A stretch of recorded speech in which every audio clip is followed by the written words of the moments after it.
Abraham, notre père, n'a-t-il pas été justifié par des œuvres? Jacques 2, 21. Jacques enseigne-t-il ici un évangile des œuvres, comme certains le prétendent? Est-il en contradiction avec la doctrine de Paul, celle de la justification par la foi? Pour comprendre cela, il est important de voir que le but de l'épître de Jacques est d'exhorter les croyants à une vie chrétienne pratique et de les empêcher ainsi de séparer la foi de la pratique. La clé pour comprendre l'enseignement de Jacques est cette parole, montre-moi, de 18. Si quelqu'un déclare avoir la foi, celle-ci ne peut être vue des hommes que par ses œuvres et pas seulement par ses paroles. Quand Jacques parle de justification, il ne s'agit pas de la justification de l'âme devant Dieu, mais plutôt de la justification de notre foi devant les hommes. Paul parle de notre justification vis-à-vis de Dieu. Jacques parle de la justification devant les hommes. L'une concerne notre position, l'autre notre état pratique. La foi véritable sera toujours mise en évidence par des œuvres. Abraham et Rahab ont tous deux montré leur foi par leurs actions. Versets 21 et 26.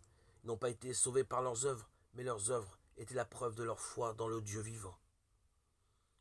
Au sujet de ces deux héros de la foi de l'Ancien Testament, il est intéressant de voir que leurs œuvres n'étaient pas celles que les hommes auraient naturellement considérées comme de bonnes œuvres.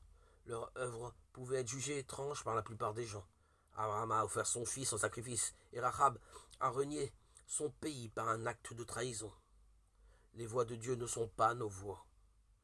Il est évident, d'après l'Écriture, que nos œuvres suivent notre salut et ne le précèdent pas.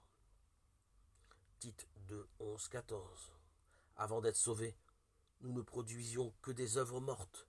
Hébreux 6, 1. Hébreux 9, 14. Et même uniquement dans de nombreux cas de mauvaises œuvres. Colossiens 1, 21. Non seulement nos œuvres suivent le salut, mais Dieu a choisi ce que seront ses œuvres.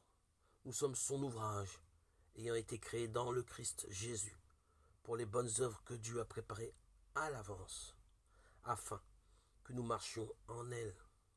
Éphésiens 2, 10.